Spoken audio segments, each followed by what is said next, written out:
আসসালামু আলাইকুম। শুনছেন সংবাদ শিরোনাম।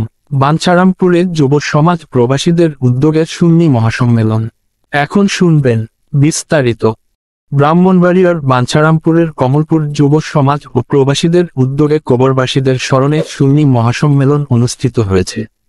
ব্যাপক আয়োজনের মধ্য দিয়ে আল্লাহ এবং রাসূল সাল্লাল্লাহু আলাইহি ওয়াসাল্লাম রাজিখুশি করার লক্ষ্যে মাহফিল আয়োজন করেন কমলপুর যুব সমাজ ও প্রবাসীরা। মহাসম্মেলনে প্রধান অতিথি হিসেবে উপস্থিত ছিলেন সলিমাবাদ ইউনিয়ন পরিষদের সাবেক চেয়ারম্যান ও উপজেলা বিএনপির সাবেক সদস্য আজিজুর রহমান।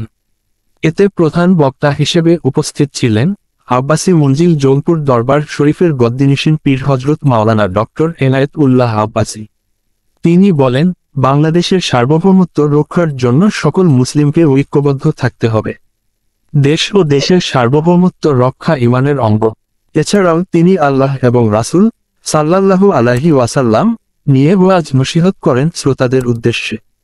তাছাড়াও তিনি 5 ওয়াক্ত নামাজ জামাতের সাথে আদায় করার জন্য সকলকে আহ্বান করেন।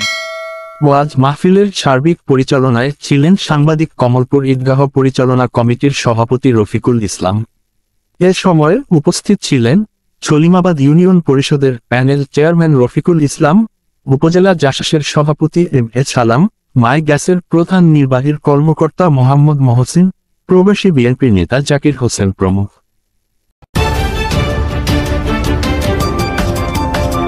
ব্রাহ্মণবাড়িয়া 24.নিউজ।